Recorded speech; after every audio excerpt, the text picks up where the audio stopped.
আসসালামু আলাইকুম প্রিয় দর্শক, জানিয়ে দেবো এইমাত্র পাওয়া 20 মে বুধবারের আবহাওয়ার খবর। বুধবারে দেশের কোন কোন জেলায় ঝড় বৃষ্টির সম্ভাবনা রয়েছে তা জানিয়ে দেবো এই ভিডিওটিতে। তার আগে আপনি কোন জেলা থেকে আবহাওয়ার খবরটি দেখছেন তা কমেন্ট করে জানিয়ে দিন। আর নির্ভুল সঠিক আবহাওয়ার আপডেট খবর পেতে ভিডিওতে একটি লাইক দিয়ে পেজটি ফলো করে রাখুন। প্রিয় দর্শক, প্রথমে আমরা দেখে নেব 20 মে বুধবার সকালের দিকের আবহাওয়ার পরিস্থিতি। প্রিয় দর্শক, আমরা দেখতে পাচ্ছি সকাল 6টার দিকে বাংলাদেশের চট্টগ্রামের বিভাগের বেশ কয়েকটি অঞ্চল জুড়ে এদিকে দেখতে পাচ্ছি চট্টগ্রামের কুতুবদিয়া, কক্সবাজার, টেকনাফ, রাঙামাটি, ফেনী, খাগড়াছড়ি, এদিকে লংদু এইসব অঞ্চল জুড়ে হালকা থেকে মাঝারি পরিমাণে বৃষ্টিপাতের সম্ভাবনা রয়েছে। এছাড়া প্রিয় দর্শক, এই মুহূর্তে আমরা দেখতে পাচ্ছি কুমিল্লা, আমারপুর, আগারতলা, হোমনা, ঢাকার প্রায় প্রতিটা জেলাতেই হালকা থেকে মাঝারি পরিমাণে বিক্ষিপ্তভাবে বৃষ্টিপাতের সম্ভাবনা রয়েছে। এছাড়া প্রিয় দর্শক, আমরা দেখতে পাচ্ছি সিলেটের শ্রীমঙ্গল, ঝুরি, জকিগঞ্জ, শিলচর, সাল্লা, এদিকে কিশোরগঞ্জ, কাপাসিয়া, টাঙ্গাইল, তারাকান্দি, শেরপুর, বগুড়া, এদিকে নওগাঁ, নন্দীগ্রাম, শিবগঞ্জ, জয়পুরহাট, ধুনাট, সিরাজগঞ্জ এইসব অঞ্চল জুড়ে মাঝারি থেকে ভারী পরিমাণে বৃষ্টিপাতের সম্ভাবনা দেখা দিচ্ছে।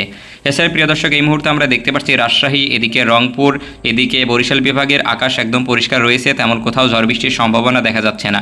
এদিকে আমরা দেখতে পাচ্ছি খুলনা বিভাগের আশেপাশ অঞ্চল জুড়ে এদিকে খুলনার ফুলতলা, গোপালগঞ্জ, বাগেরহাট, মংলা, এদিকে রায়েন্দা, কয়রা এইসব অঞ্চল জুড়ে হালকা থেকে মাঝারি পরিমাণে বৃষ্টিপাত হতে পারে। প্রিয় দর্শক, এবার আমরা দেখে নেব বুধবার দুপুরের দিকের আবহাওয়ার পরিস্থিতি সম্পর্কে। প্রিয় দর্শক, এই মুহূর্তে আমরা দেখতে পাচ্ছি দুপুর 12টা থেকে 1টা নাগাদ বাংলাদেশের বরিশাল, খুলনা বিভাগের আকাশে মেঘ বৃষ্টির আবহাওয়া বিরাজমান থাকবে। এদিকে আমরা দেখতে পাচ্ছি বরিশালের পিরোজপুর, বাউফল, বরগুনা, মনপুরা, এদিকে রামঘাটি, বাকেরগঞ্জ, বোরহানুদ্দিন, পটুয়াখালী, লালমোহন, চরফেশন, হাতিয়াদি, এদিকে গলাচিপা, এদিকে প্রিয় দর্শক জিয়ানগর, রায়েন্দা, কাউখালী, এদিকে বাকেরগঞ্জ, মংলা, বরিশাল এইসব অঞ্চল জুড়ে হালকা থেকে মাঝারি পরিমাণে ছিটেফোঁটা বৃষ্টিপাতের সম্ভাবনা রয়েছে। এছাড়া প্রিয় দর্শক, আমরা দেখতে পাচ্ছি খুলনা বিভাগের মনিরামপুর, যশোর, নড়াইল, কাশিয়ানী, এদিকে মাগুরা, বোয়ালমারী, কালীগঞ্জ, ঝিনাইদহ, কুমারখালী, কুষ্টিয়া, পাবনা, সাথিয়া, নাগরপুর, এদিকে চাটমোহর, উল্লাপাড়া, গুরুদাসপুর, নাটোর, রাজশাহী, এদিকে চাঁপাইনবাবগঞ্জ এইসব অঞ্চল জুড়ে হালকা থেকে মাঝারি পরিমাণে বজ্রসহ বৃষ্টিপাতের সম্ভাবনা রয়েছে।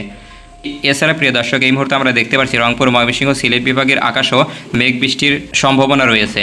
প্রিয় দর্শক, এবার আমরা চলে যাব বুধবার সন্ধ্যার দিকের আবহাওয়ার পরিস্থিতি সম্পর্কে। প্রিয় দর্শক, এই মুহূর্তে আমরা দেখতে পাচ্ছি বুধবার সন্ধ্যা 6টা থেকে বাংলাদেশের বেশ কয়েকটি অঞ্চল জুড়ে বিক্ষিপ্তভাবে বৃষ্টিপাতের সম্ভাবনা রয়েছে। এদিকে আমরা দেখতে পাচ্ছি রংপুর, এদিকে খুলনা, ঢাকা, কুমিল্লা, এদিকে লংদু, কমলপুর, এদিকে সিলেট এইসব অঞ্চল জুড়ে কিছু কিছু জায়গায় হালকা থেকে মাঝারি পরিমাণে ছিটেফোঁটা বৃষ্টিপাতের সম্ভাবনা রয়েছে। এছাড়া প্রিয় দর্শক, আমরা এবার চলে যাব 20 মে বুধবার রাতের দিকের আবহাওয়ার পরিস্থিতি সম্পর্কে। প্রিয় দর্শক, আমরা দেখতে পাচ্ছি রাত 11টা থেকে 12টার দিকে বাংলাদেশের আকাশ পরিষ্কার থাকলেও 1টা থেকে 2টার দিকে বাংলাদেশের সিলেট বিভাগের অঞ্চল জুড়ে বজ্রসহ বৃষ্টিপাতের সম্ভাবনা দেখা দিচ্ছে। এদিকে আমরা দেখতে পাচ্ছি সিলেটের সুনামগঞ্জ, সাল্লা, জকিগঞ্জ, ঝুরি, এদিকে শ্রীমঙ্গল, মৌলভীবাজার, বালাগঞ্জ, কোলাওয়ারা, এদিকে বারলেখা, জকিগঞ্জ, হবিগঞ্জ, কিশোরগঞ্জ, এছাড়া ময়মনসিংহ বিভাগের আকাশ জুড়ে বেশ কয়েকটি অঞ্চল জুড়ে বজ্রসহ বৃষ্টিপাতের সম্ভাবনা রয়েছে। তো প্রিয় দর্শক, এই ছিল আবহাওয়ার পূর্বাভাস। ধন্যবাদ সবাইকে।